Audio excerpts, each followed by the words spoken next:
So before we begin, I would just like to state for the record that today is October 21st, 2021, and my name is Ben Bauman, and I'm here in Indianapolis, Indiana, and I'm speaking via phone with Vern Tincher, who is in Terre Haute, Indiana, and we are doing an interview for the Indiana Legislative Oral History Initiative. So, just starting off, when and where were you born? I was born in Lawrence County, Indiana, rural area.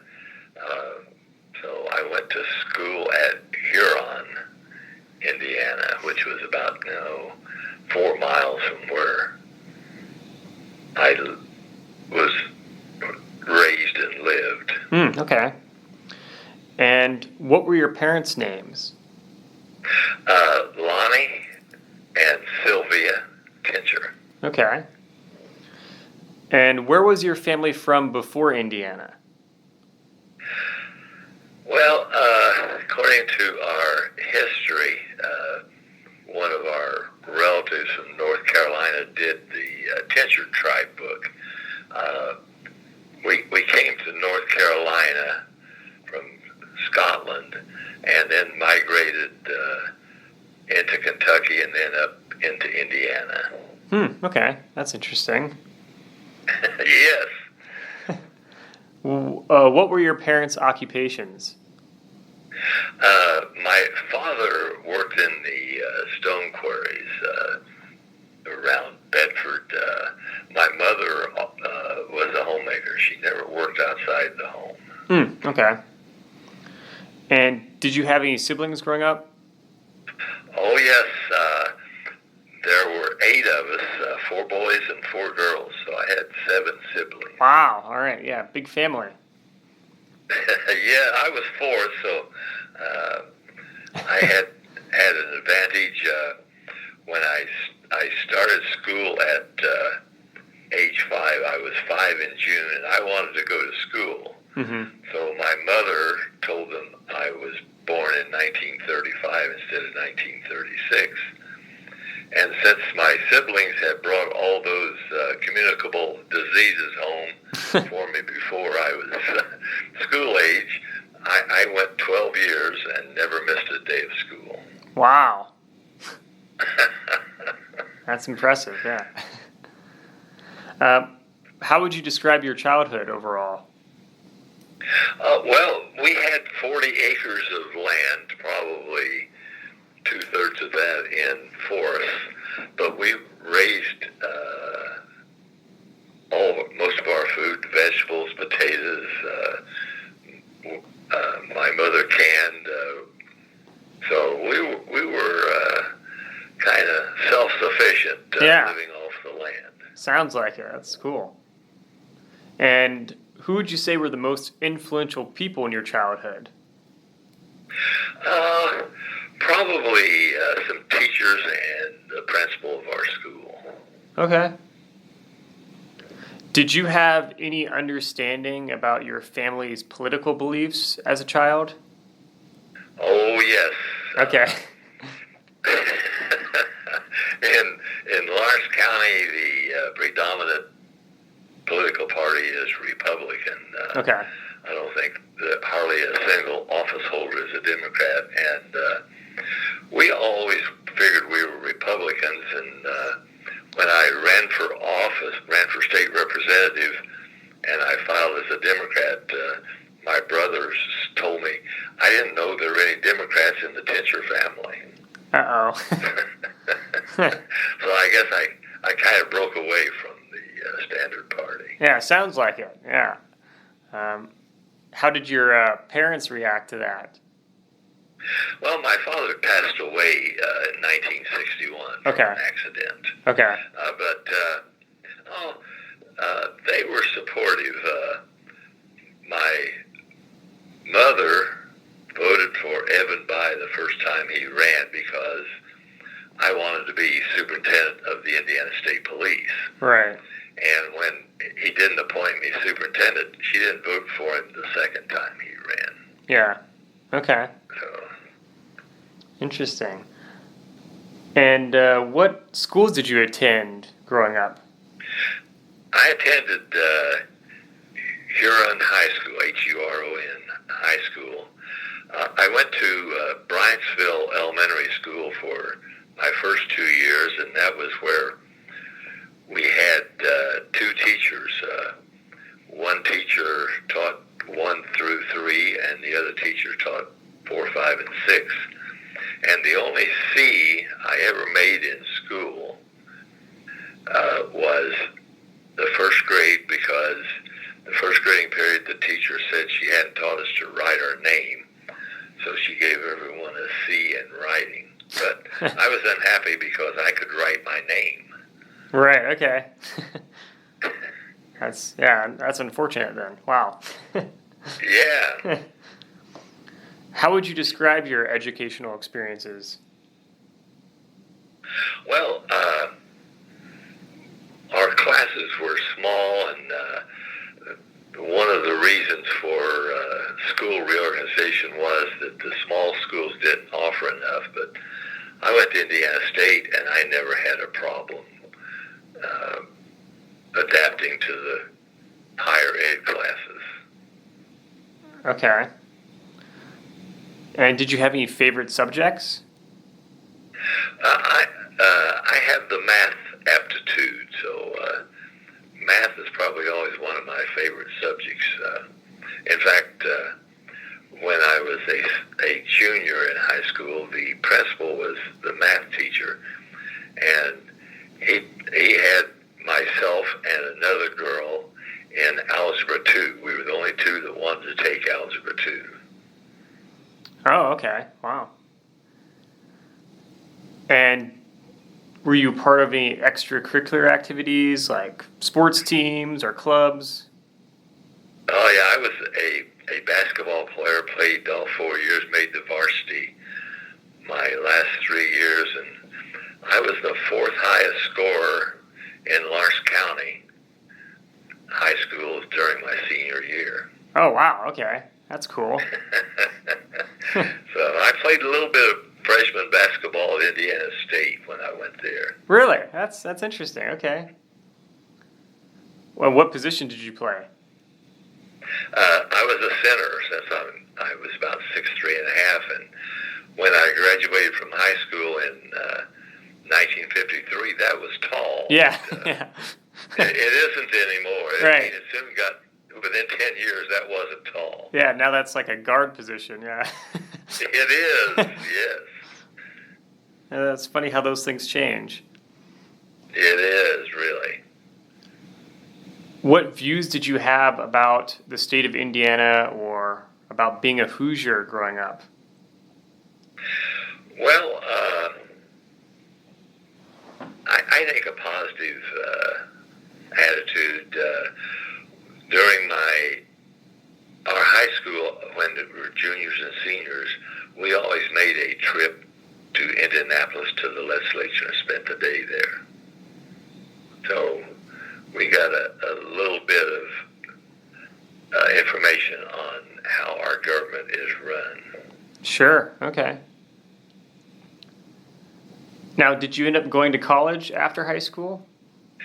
I did. I went 1 year and dropped out, and my goal was always to go back and play college basketball, which I never did do. Okay. And so you said you were at Indiana State for a year then? Yes. Okay. Yep, for a year. It was Indiana State Teachers College back in those days. Oh, okay. It's since transitioned to Indiana State College and Indiana State University. Yeah, interesting. What did you study there? Pardon? What did you study there? Math and physical education.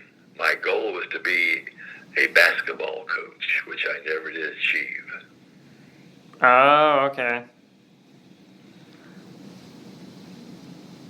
So after you dropped out of college, what did you decide to do then? I worked in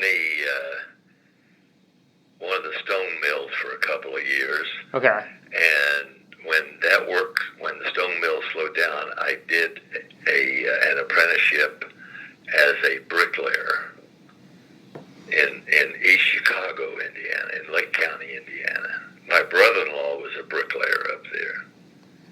okay. That's interesting. Yes. And what did you do after that?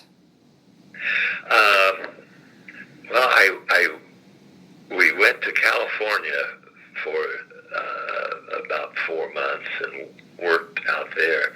Returned to Indiana in March, and the Indiana State Police was advertising for a recruit school. So I applied for that in 1960 and went to recruit school July the 1st of 1960. Interesting, okay. So you joined the police department. Yeah, the Indiana State Police, and they sent me to Terre Haute. So that's why I'm in Terre Haute, Indiana, because they sent me there. I could have transferred back to Lawrence County in 2 years if I'd wanted to, but Vigo County was more progressive and a good school system, so I stayed in Terre Haute. And so at that point, did your career goal basically become about just building a career in the police department then? Yes. I did my apprenticeship with the Bricklayers Union, and I kept my Bricklayers Union card the entire time I was with the state police. So after about the first year with the state police, I worked part-time as a bricklayer. Oh, okay. Yeah. When, if at all, did you get married? I got married after my first year at Indiana State University, after I dropped out. Okay. Did you have any children? Yes. When we went to California, we had one child that was 3 years old. Then we had another one in 1961 and 64. So I had 3 children, 2 boys and a girl. Oh, okay. That's cool. So my daughter was really the politician of the family. Oh, really? Okay. Yes, she still is. Yeah. Wow. All right.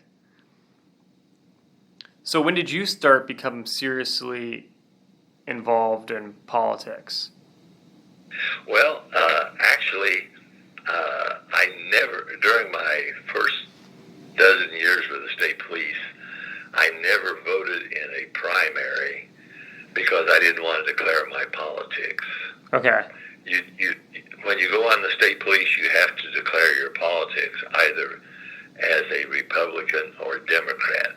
Interesting. And they don't keep you, say you have to stay that party. But I was a Republican, listed as a Republican with the Indiana State Police. Yeah. Then Vigo County was primarily Democratic. I got acquainted with that style of politics primarily. Sure. And so when did you decide to run for the Indiana General Assembly?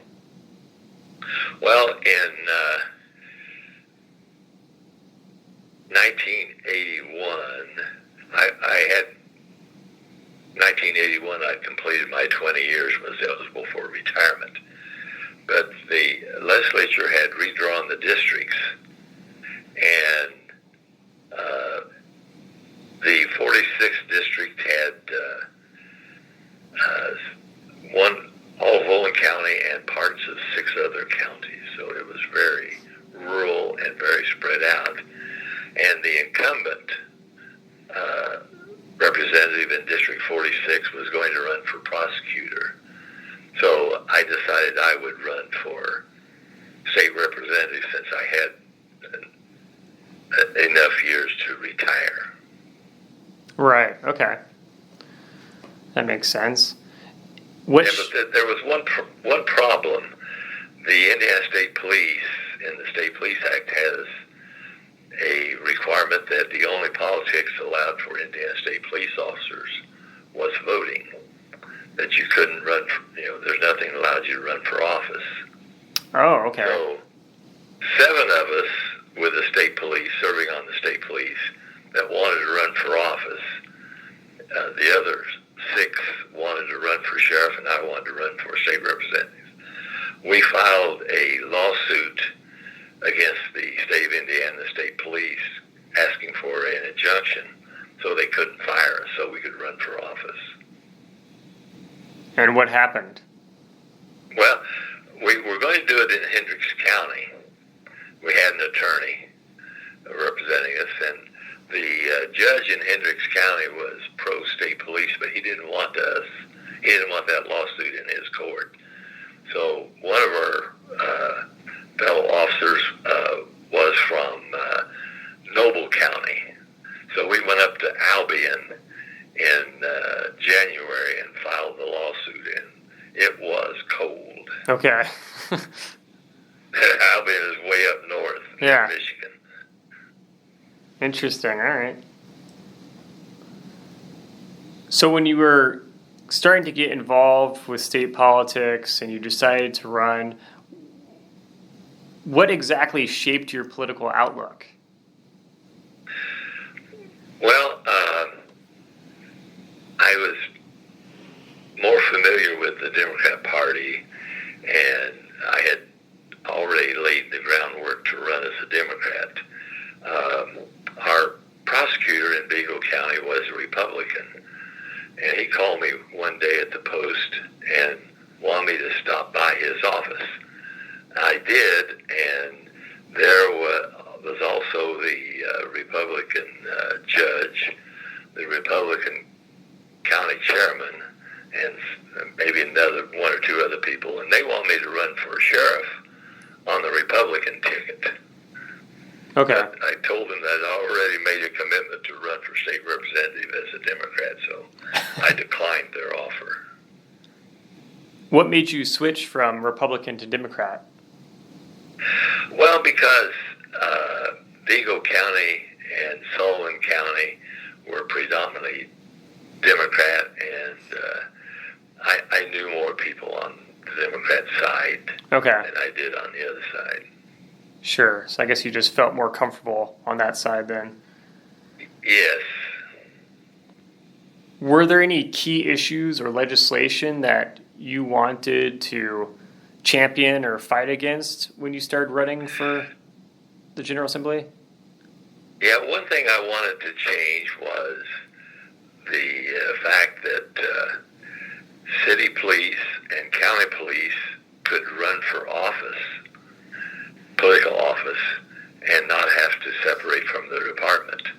But state police couldn't. So I wanted to change that portion of the law so that state police officers could also run for a political office.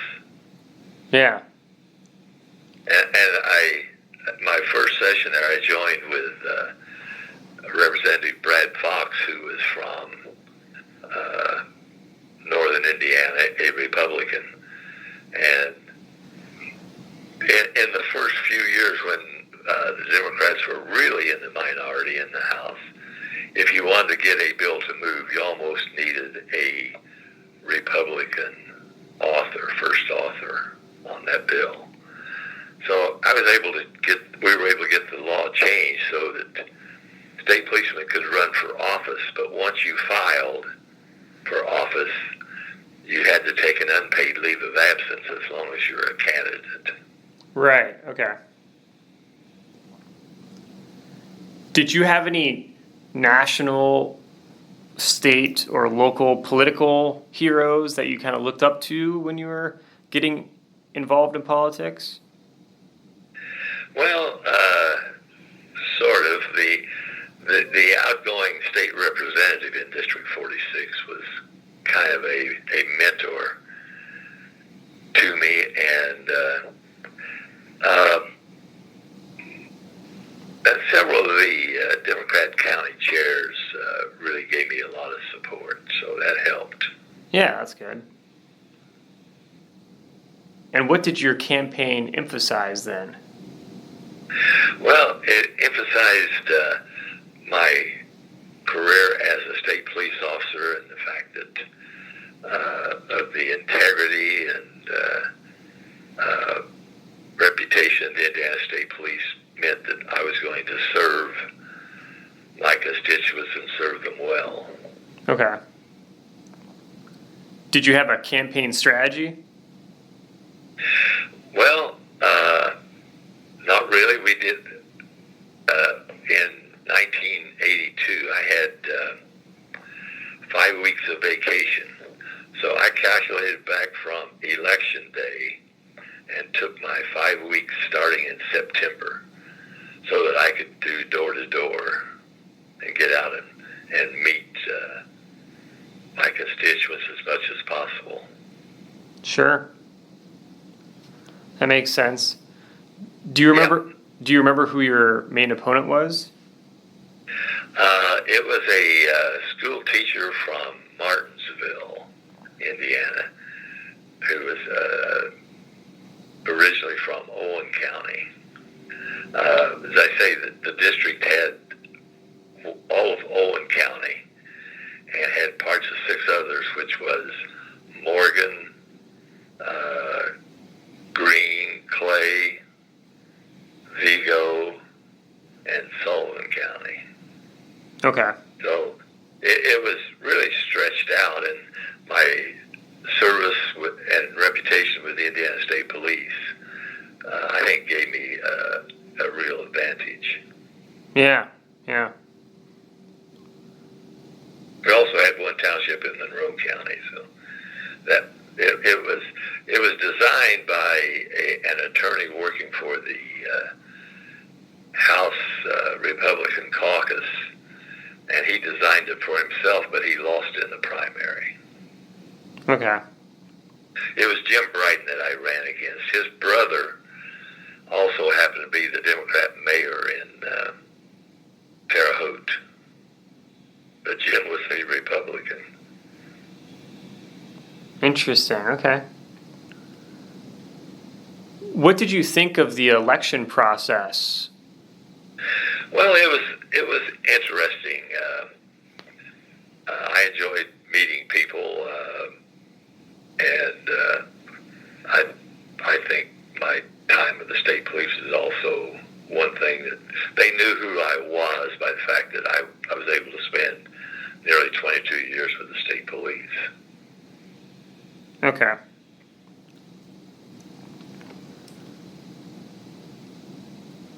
So, thinking about your political career, and since you served so long in the General Assembly, did your campaigns and strategies sort of change over time during your political career?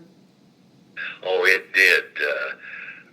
Back about 1994 with the Tea Party and everything, the campaigns used to be based on honesty and facts.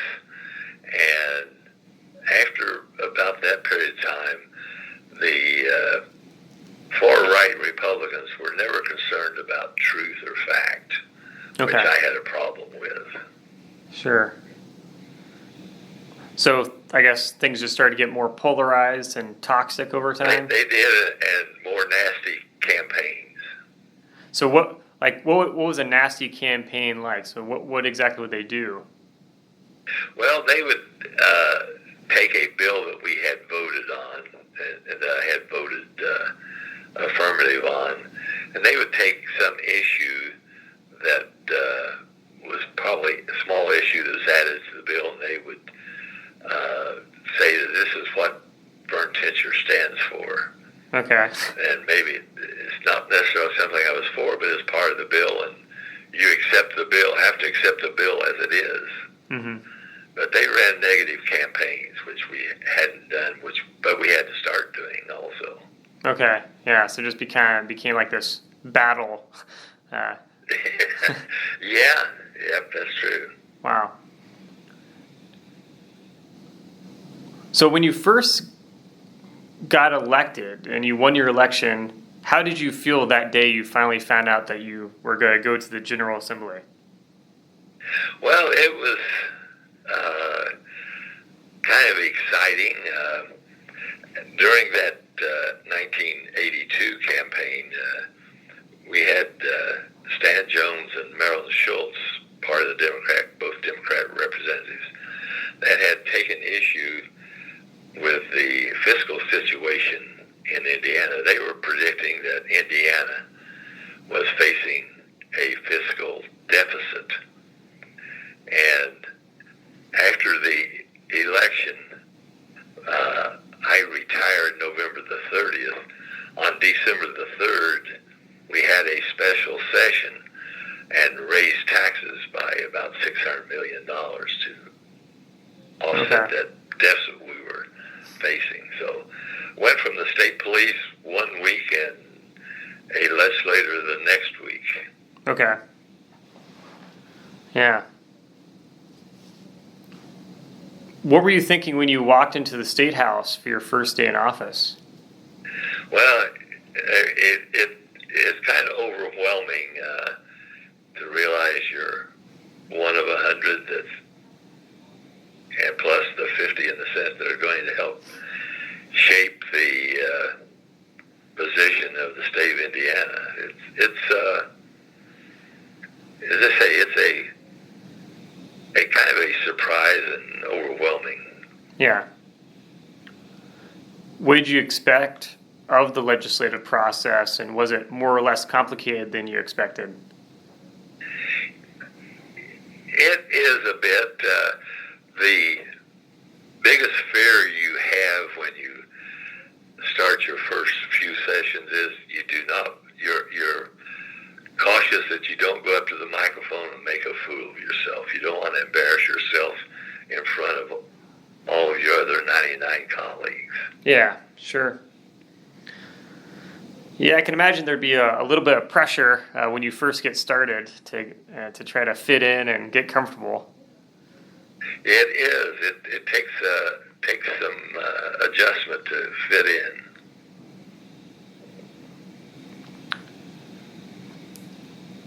So you mentioned earlier that there was someone that kind of served as a political mentor for you.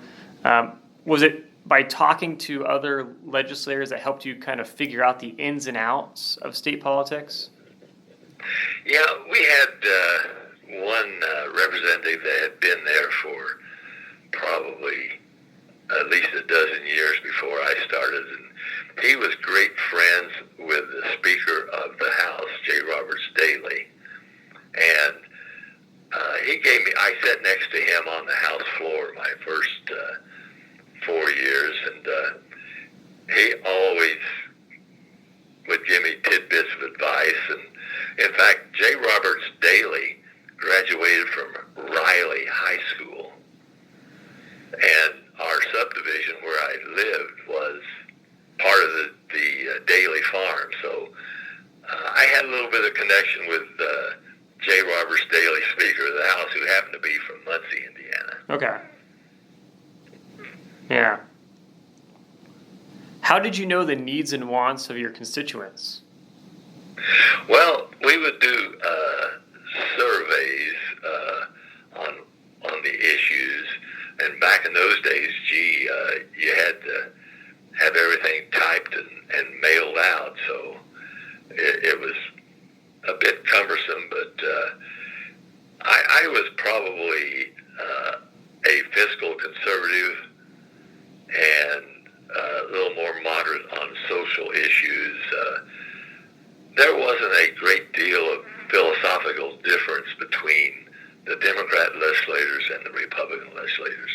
Okay. We all were fairly close in attitudes about things.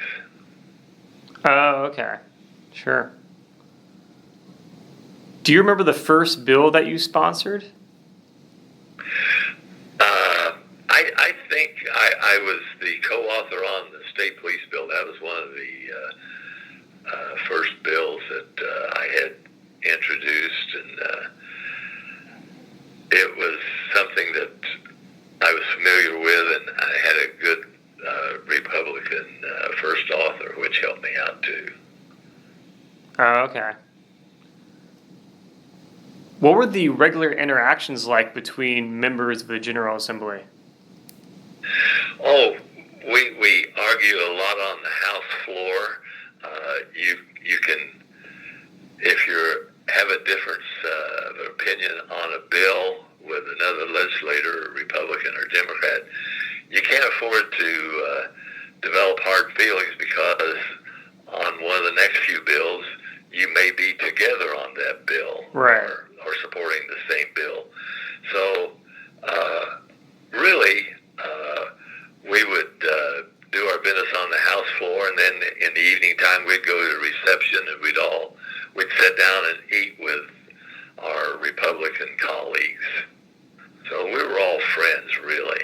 Yeah. Okay. What differences, if any, did you notice between the House and Senate?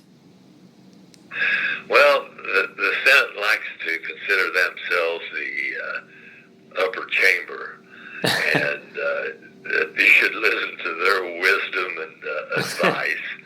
But I think the House members are just as smart and well informed as our Senate colleagues. And Right. It's funny because after interviewing several people now, I always hear former House and Senate members both kind of talk down about the other side. Well, we always say that the Senate was rather stiff and formal. Yeah. The House sessions had more fun than Yes. than the Senate, but we always, we worked together. I was on Ways and Means for 16 years and got acquainted with Senator Larry Boris and Senator Morris Mills, who were on the Republican fiscal part of it, and then later, after being there several years, Senator Robert Meeks from LaGrange was also retired from the Indiana State Police, so he and I collaborated on several state police funding bills. Okay. Sure. I heard from multiple House members, and I also heard kind of some former Senate members talking about this as well, but did you experience people sort of pulling pranks on each other in the House?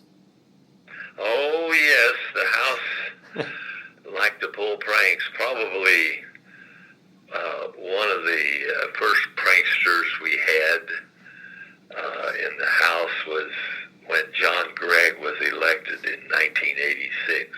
Okay. John liked to pull pranks until he became Speaker of the House, and then he didn't think those pranks were funny any longer. Okay. So what type of pranks would people pull? Well, John always liked to sit in seat 100 in the back, and he loved to shoot rubber bands up towards the front. And then some of them would like to get a clothespin and pin it on the back of your jacket, your suit jacket. And I told one state representative who was bad about that, then they would put little things on there so it would be more noticeable. I said, if I ever catch you pinning a clothespin on my jacket, I'm going to knock you on your butt. So I think that induced him to leave me alone. Okay, yeah. Oh, it's almost kind of like a high school or something like that, yeah. It was. It was juvenile-ish. Yeah. Wow.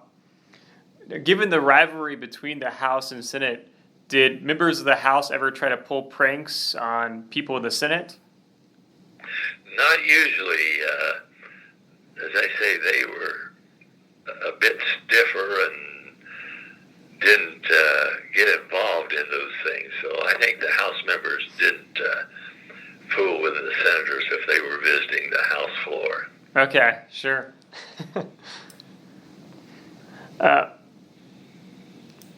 How did you get support for various legislation that you worked on? Well, normally when we were in the minority the first 6 years, we would always find a good Republican to serve as author of our bill and work with them. When we would get down to the deadline for passing House bills over to the Senate, we might have 120 bills on the calendar. The Speaker would call all the Republican bills first.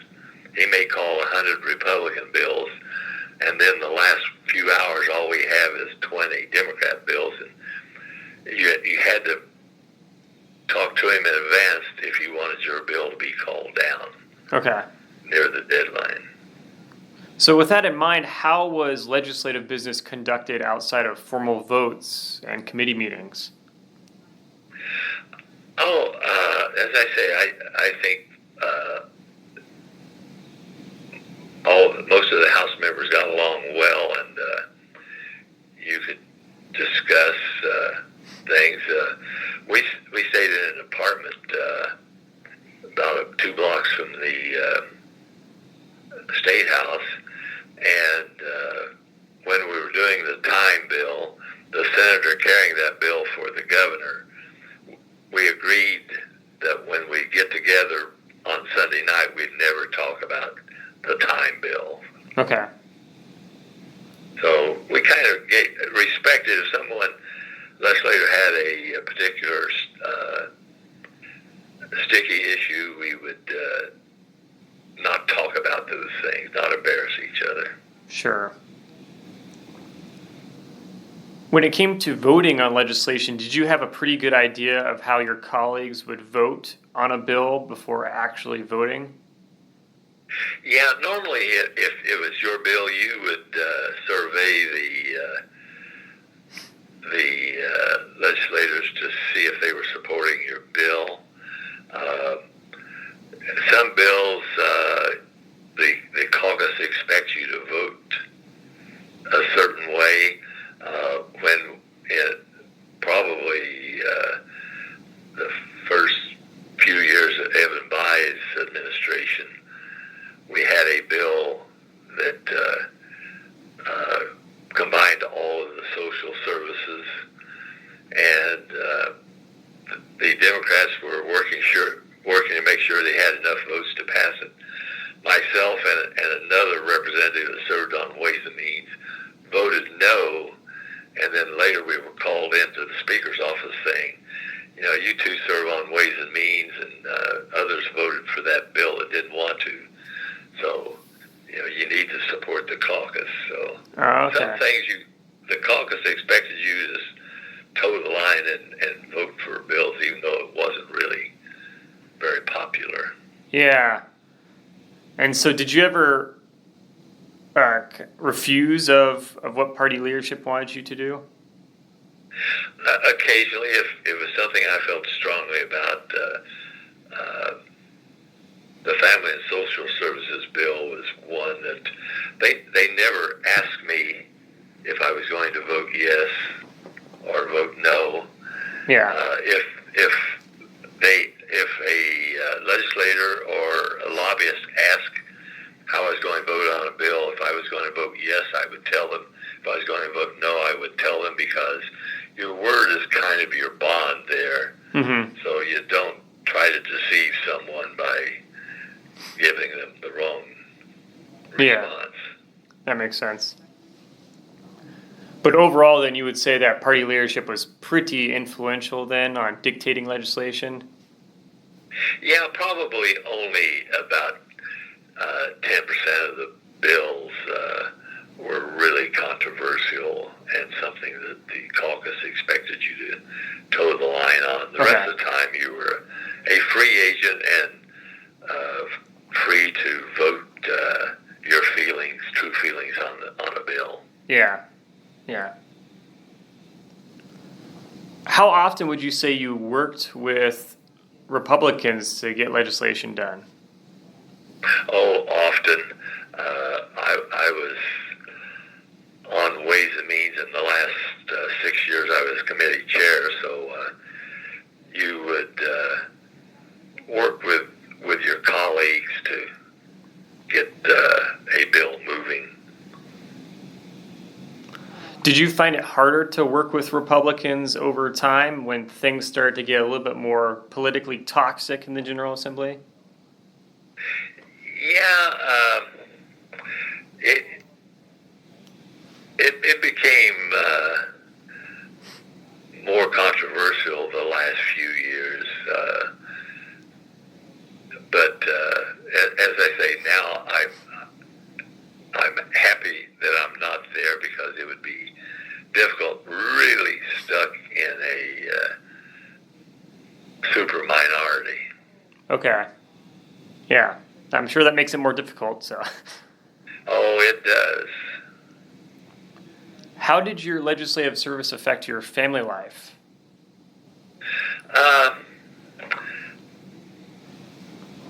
Not really. My wife Linda worked with me. We campaigned together.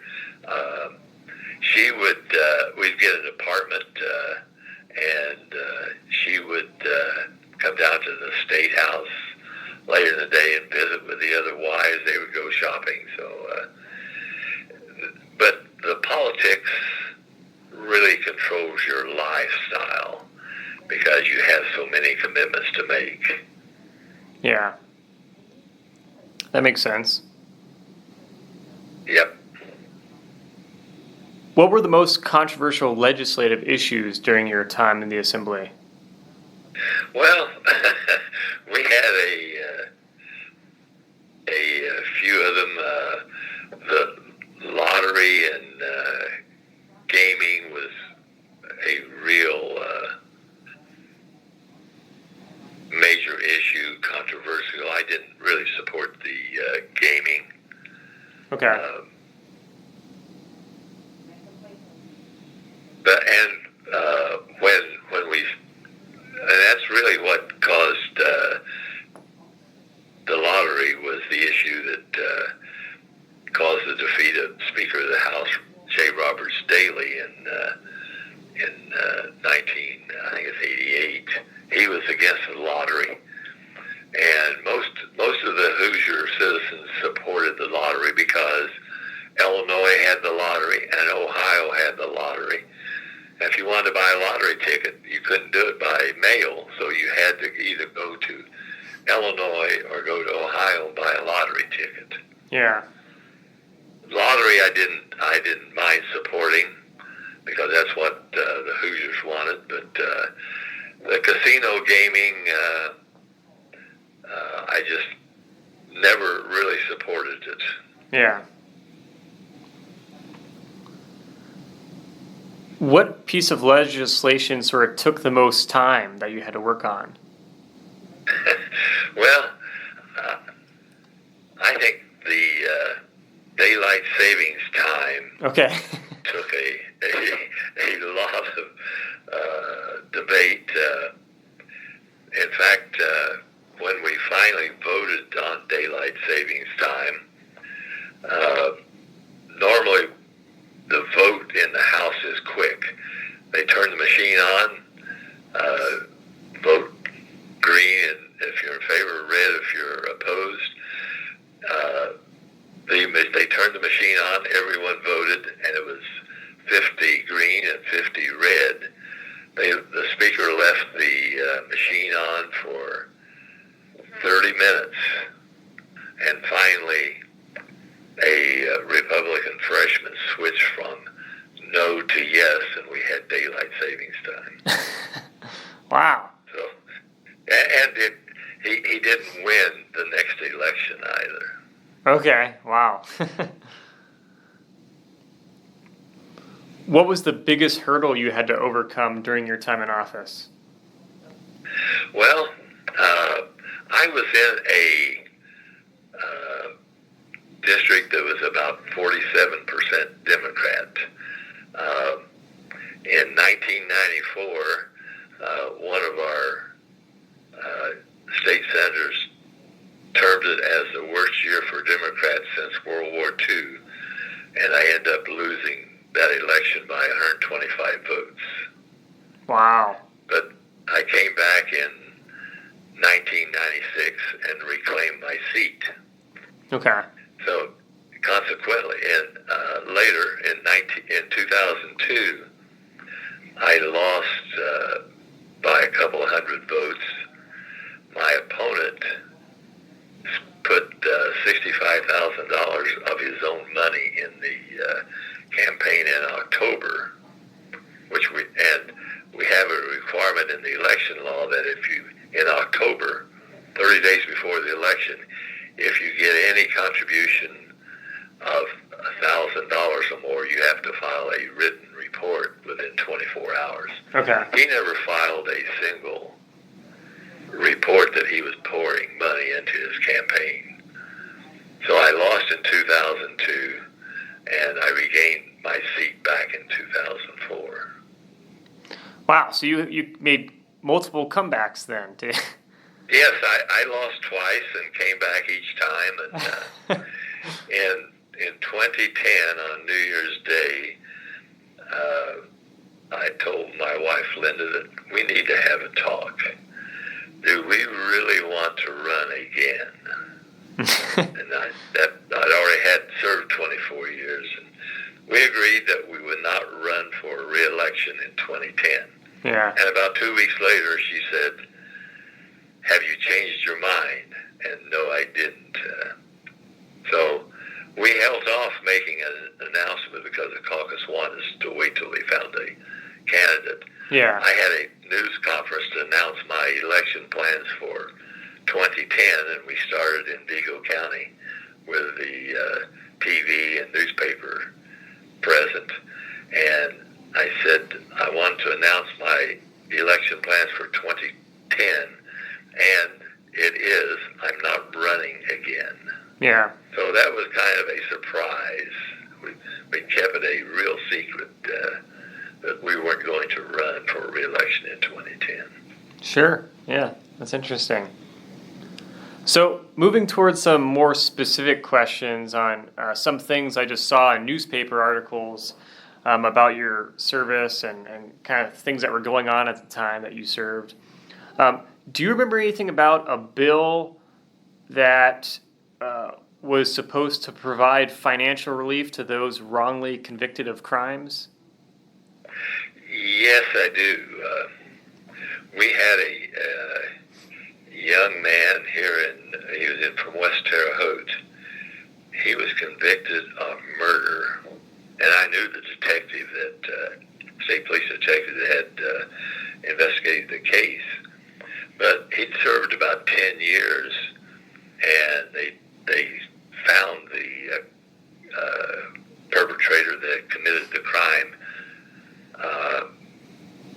But he had confessed in everything, so it was kind of his own fault. But, since he was wrongly convicted and served time for a crime he didn't commit, I felt we should compensate him for his time. But we never could get that bill to move. Okay. Other states have done similar legislation in reimbursing wrongly convicted people. Yeah. Interesting. Okay.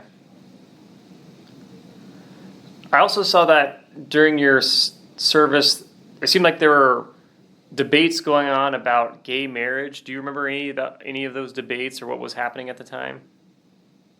Not too much. I did a couple of bills on illegal immigrants working. And oddly enough, the two major proponents of allowing the illegal immigrants in Indiana was the Indiana State Chamber of Commerce and the Catholic Church. Okay. For one thing, for the Chamber of Commerce, it was cheap labor. And for the Catholic Church, most of the Hispanics were Catholic, so they supported those folks. Interesting. Okay. Also, I was just thinking, given the fact that you were a police officer, do you remember any debates about gun control during your service? Not a great deal. Okay. I never had a problem with law-abiding folks carrying a handgun. I think there's ample reason to require licensing for people to carry a concealed handgun. Right. You eliminate those people that have mental problems or committed a crime before, so you weed those people out from having being able to carry a concealed weapon. Sure. Okay. How would you summarize your time overall as a state legislator? Well, I think I prided myself on always being well informed on the issues. I read the bills and took time to know what was going on. I worked with several good state senators, both Republican and Democrats. Bob Hellman was a state senator from Vigo County that was always very knowledgeable and wanted to work on the issues. I worked with Senator Ed Pease, and I shared a lot of the territory with him. We would go to a Saturday morning legislative session, and people would say if we didn't know who the Democrat was and who the Republican was, we couldn't tell you apart.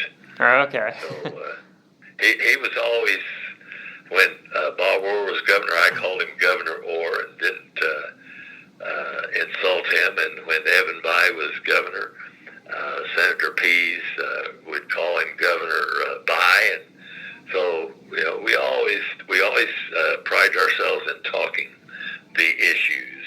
Yeah. Okay. What is your favorite story from your time as a legislator? Oh, gee, there's so many of them. Yeah, okay. It's difficult to say. We had a Armiga meeting last week, the Association of Retired Members of the Indiana General Assembly. Sure, yeah, okay. And we were at the State House, and we saw a lot of Republican friends, Bill Friend, Senator Jackman, and it was a kind of a reunion of old friends, really. Yeah, that's fun. Yeah, I know there's a fairly large, I guess, alumni group and everything, and I've talked with a fair amount of people who are a part of that, so, yeah. We're kind of a senior citizens group now. Yeah. Out so long. And, Pat Bauer, I served on Ways and Means with Pat Bauer for 16 years, and he was elected when he was 20 years old, and spent 50 years in the legislature. Yeah. Yeah, I interviewed Pat Bauer. Yeah, it was interesting. He was a glutton for punishment. Yeah.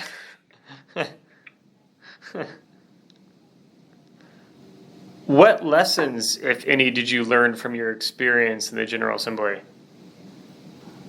Well, you learn that you have to be considerate of everyone. Okay. Yeah, not everyone shares the same views, and oftentimes you would have to explain why you voted yes or no on a particular issue.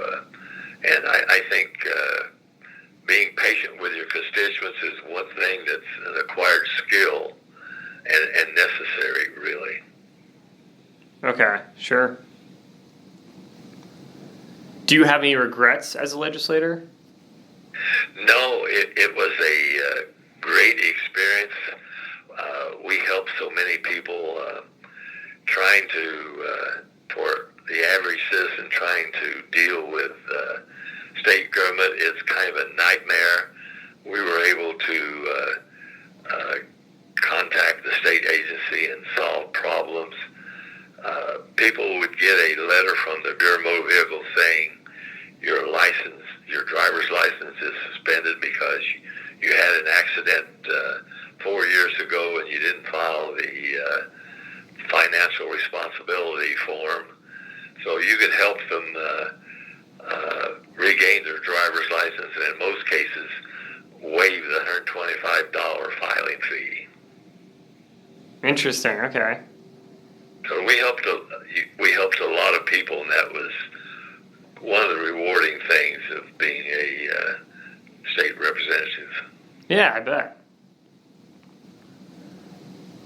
What advice would you give to future legislators or even current legislators? Well, you have to realize that you're representing about 66,000 people in your district, and there's about 6,600,000 citizens. So what actions you take affects a lot of people, some positive, some adverse. So you have to really look at what legislation is doing to our state and communities in particular. Yeah. What, in your opinion, is the most important work of the Indiana General Assembly? Well, dealing with all of the fiscal issues, taxes, fees, things that restrict the freedom of certain people. You have to consider everyone and every community when you're voting on legislation. You just can't do what is in your special interest. Look at how it affects everyone. Right. Yeah, that makes sense. What would you say the public does not know about the Indiana General Assembly and how it operates? Well, in my day, I think the average citizen thought Republicans and Democrats were always at each other's throat and arguing all the time. But in reality, we're a large fraternity that got along because we were doing what was in the best interest of the state of Indiana and the people in the state of Indiana. Okay. Did that change over time when you into the 2000s and stuff when you served? Yeah, I think it changed somewhat. People wanted to deal with their self-interests and party issues more than what was good for overall the state of Indiana and our citizens. Yeah. How common was lobbying in the General Assembly, and how influential was it? Well, it was sometimes influential. It didn't change your mind very often, but a good lobbyist, you could trust what he told you, and lobbyists would give you a lot of information that you would have to dig up otherwise. And back the days before a computer, it wasn't easy to look up things. Yeah. So a lobbyist was really helpful, and a lobbyist had to be honest and truthful with you, because if he lost credibility, then you wouldn't deal with him anymore. Sure. That makes sense. Were you ever concerned about money having influence in politics at all, or was that not really a problem that you saw? When politics changed in the 2010 election, a lot of it was because of the influx of money through the governor's office. It switched from the raising your own money. I never spent more than $250,000 in a campaign. Okay. And I was in a district that was contestable. But gee, now the year after I was out, both candidates for my seat spent about $450,000 each. Wow. So money has a lot of influence in the campaigns nowadays, and of course we just have new maps. The Democrats drew the redistricting of the legislative seats and the congressional seats in 1991 and 2001. Indiana is basically a Republican state, because when we drew the maps in 2001, we could only draw 43 Democrat seats. Mm-hmm.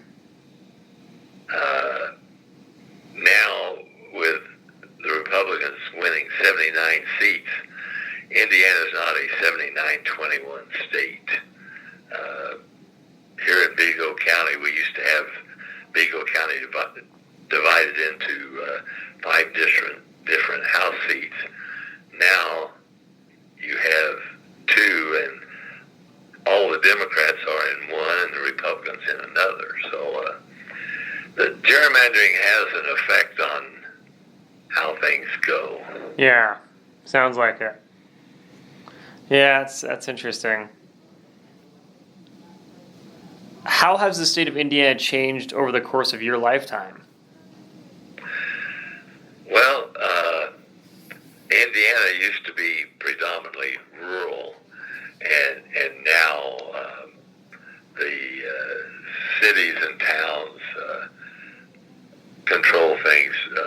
I think the farmers feel that they're really in the minority, but Indiana is an industrialized state. We have a lot of factories, and agriculture is not the primary industry anymore. Last couple questions. What Okay. enduring qualities do Hoosiers still have or hold dear?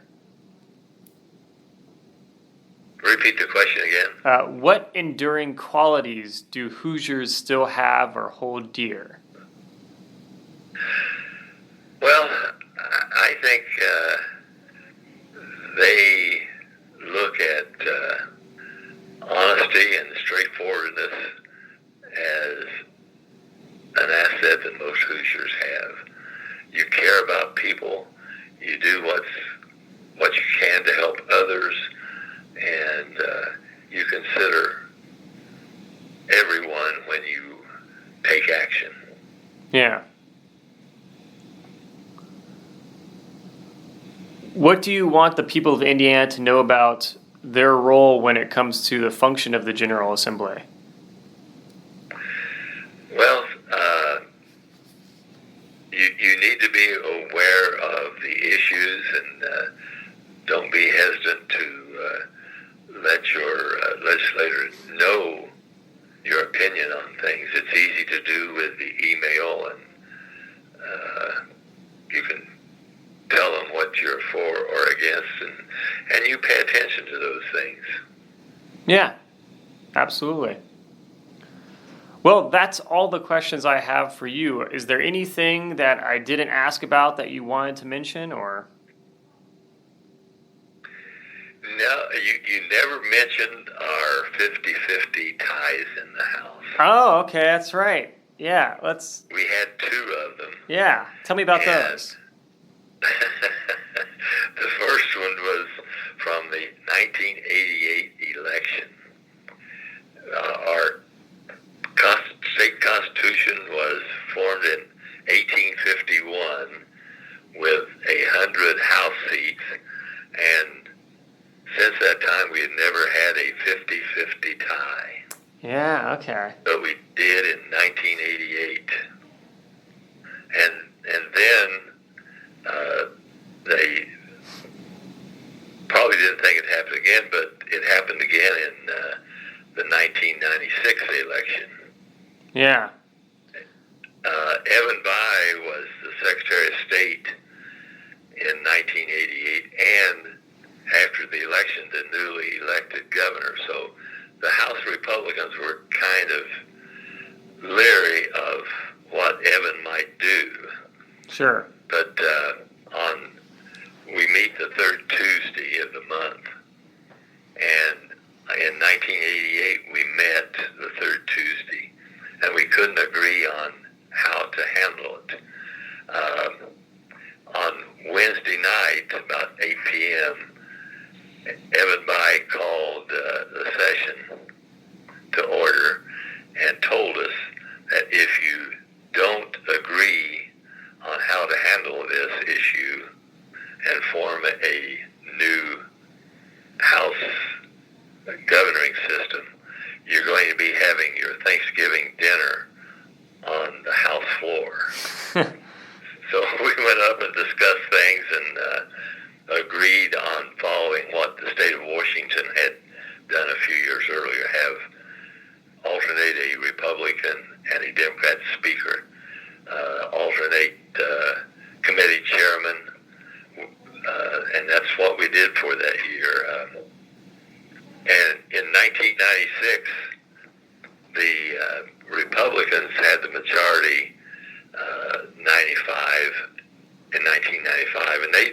they passed a bill saying that if we have another 50-50 tie in the House, the party that wins the governor's office or has a governor's office shall appoint the Speaker of the House.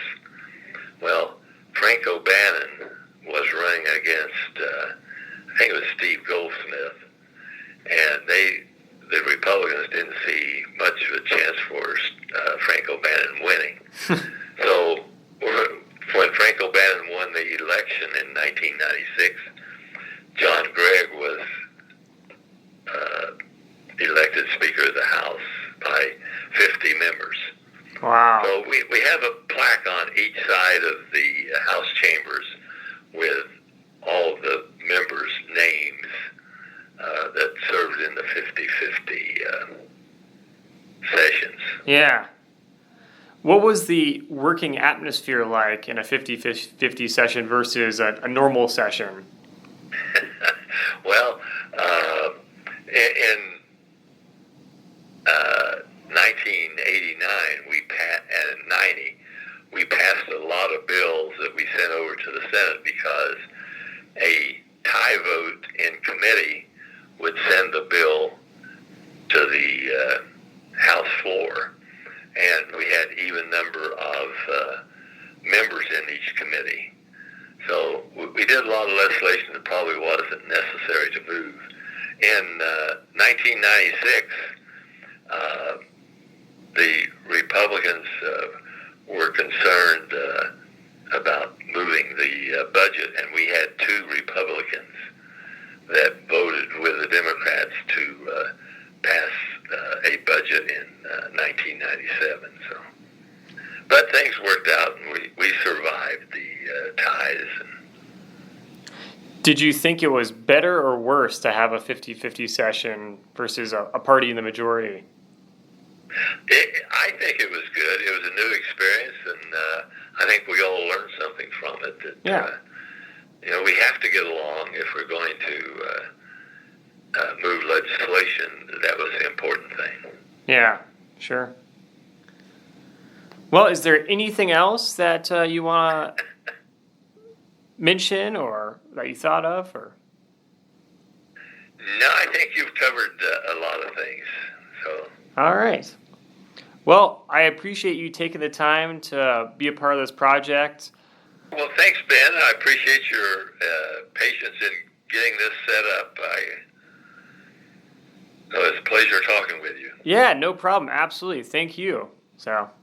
Okay. All right. Talk to you later. Bye-bye.